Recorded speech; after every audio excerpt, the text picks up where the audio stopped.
السلام علیکم ورحمۃ اللہ وبرکاتہ۔ تو یہ واقعہ دبئی میں پیش آیا۔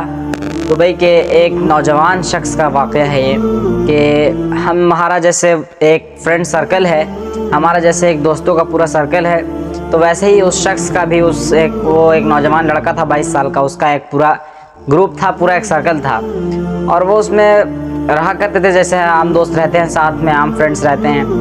پہلے جو ویب سائٹس آتی تھیں وہ غلط چیزوں کی، فحش ویڈیوز کی، تو ان کی پریمیم ممبرشپ لینا پڑتا تھا۔ تو وہ شخص خود دیکھتا تھا فحش ویڈیوز، اور اس کو اپنے ساتھیوں کے ساتھ ایک دن اس نے شیئر کیا تو اس کے ساتھیوں نے دیکھا بہت وہ مطلب اللہ نے گناہ کے اندر رکھا ہے، اللہ نے گناہ کے اندر جو ہے وہ اٹریکشن رکھا ہے، گناہ کرنے پر انسان مائل ہوتا ہے گناہ کی طرف، اور گناہ کرنے سے انسان کو اچھا لگتا ہے۔ تو اب وہ اس کے دوستوں نے جب دیکھا تو وہ کہنے لگے اس سے کہ واہ یار تم نے تو بہت اچھی ویڈیو بھیجی ہے، اور کہاں سے لائی تم نے، ہمیں تو ملتی نہیں ہے۔ نوجوان تھے تو اس نے کہا کہ میں نے پریمیم ممبرشپ لے رکھی ہے، تم کہو تو میں تمہیں ہمیشہ بھیج دیا کروں گا۔ یہ بہت پکڑنے والی بات ہے، آپ اس کو سمجھے بڑے غور سے۔ اگر آپ اس کو سمجھ گئے اور عمل پر آ گئے انشاءاللہ پوری زندگی سنور جائے گی۔ تو اس نے کہا کہ اگر تم کہو تو میں تم کو ہر ہفتے بھیج دیا کروں گا۔ تو اس نے اس شیڈیول پر لگا دیا اپنی ویڈیوز کو کہ جیسے ایز سون ایز پاسبل مجھے ریسیو ہو ان کے پاس چلی، ادھر اس کے موبائل میں آتی تھی، آٹومیٹک اس نے ایک گروپ بنایا ای میل پر، اور آٹومیٹک وہ لنک شیئر ہو جاتی تھی۔ تو ایسے ایسے کر کے ہفتہ گزرا، مہینہ گزرتا گیا، اور اس کے دوست اس کی تعریف کرتے رہے۔ اچانک سے اس کی موت ہو گئی، اچانک سے اس شخص کی موت ہو گئی۔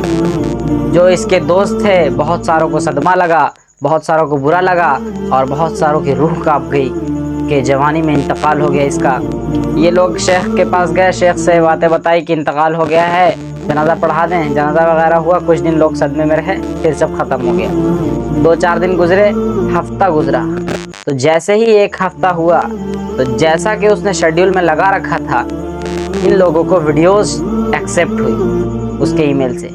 تو اچانک کچھ لوگ تو اس میں ان کے رونگٹے کھڑے ہو گئے، یہ کیا ہو گیا، یہ تو قبر میں انتقال ہو گیا، ویڈیوز کون بھیج رہا ہے؟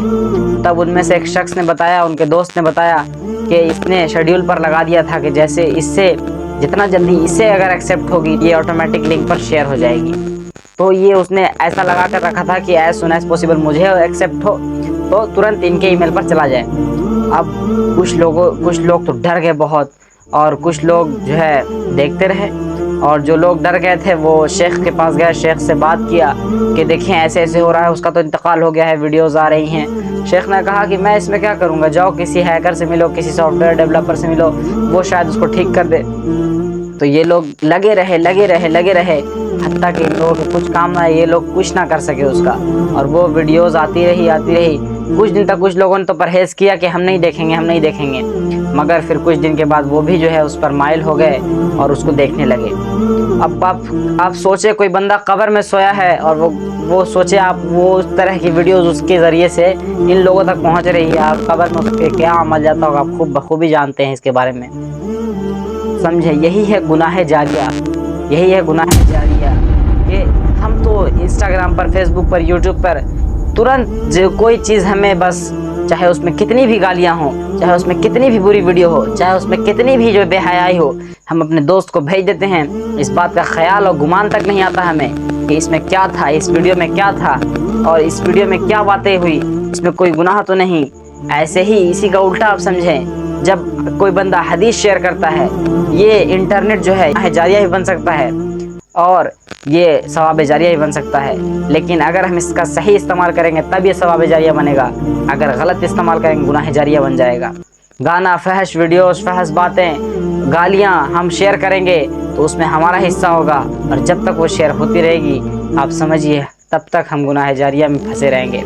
اور اسی کا الٹا کوئی بندہ اگر حدیث شیئر کرتا ہے، کسی بندے نے ایک حدیث ڈالی، اس کو 300-400 لوگوں نے دیکھا، اس میں سے 50 لوگ بھی اگر عمل پر آ گئے تو جتنے لوگوں نے عمل کیا ان سب کا ثواب اس حدیث لکھنے والے کو، حدیث ڈالنے والے کو، جس نے حدیث شیئر کی تھی انٹرنیٹ پر، اس کو ثواب ملے گا۔ تو یہ بہت، ایک تو دیکھیں آپ 2 باتیں ہیں اس میں، ایک تو ہو جاتا ہے کہ ایڈکشن، میں اس سے جڑ جانا، اس میں لگ جانا، اور ایک ہوتا ہے ہیبٹ کہ اس کی عادت ہو گئی ہے۔ میں آپ کو بہت ہی اچھا اگزامپل دے کر سمجھاتا ہوں۔ جیسے کوئی انسان ہے، اب وہ روز صبح اٹھ کر اس کی ہیبٹ ہے کہ وہ برش کرتا ہے اور پھر آفس جاتا ہے اپنا ناشتہ وغیرہ کر کے۔ اب ایک دن اچانک سے وہ اٹھے اور جلدی جلدی کر کے آفس کو چلا جائے اور گاڑی میں اس کو یاد ہے ارے میں نے تو برش نہیں کیا، تو پھر کیا وہ گاڑی گھما کے جائے گا گھر کہ چلو برش کر کے آتے ہیں؟ نہیں، وہ ایک دن بنا برش کیے وہ گزار سکتا ہے۔ لیکن ایسے ہی کوئی شخص جلدی جلدی میں چل دے اور راستے میں اس کو یاد ہے کہ ارے میں نے فون چھوڑ دیا، تو اس کا فون کے ساتھ ایک ایڈکشن ہے، اس کا فون کے ساتھ ایک لگاؤ ہے، تو وہ گاڑی گھما کر جائے گا۔ پورا دن کیسے گزرے گا میرا پورا دن؟ تو یہ ہے ایڈکشن۔ تو یہی ہے کہ ہمیں گناہوں سے ایڈکشن ہٹا دینی ہے اور نیکیوں سے ایڈکشن جوڑ لینا ہے۔ جب ایسا ہوگا تو ہم دنیا میں بھی کامیاب ہوں گے اور آخرت میں بھی کامیاب ہوں گے۔ اللہ پاک سے دعا ہے کہ اللہ ہم تمام کو کہنے سننے سے زیادہ عمل کی توفیق عطا فرمائے اور ہم سب کو اس برے گناہ سے بچائے، آمین۔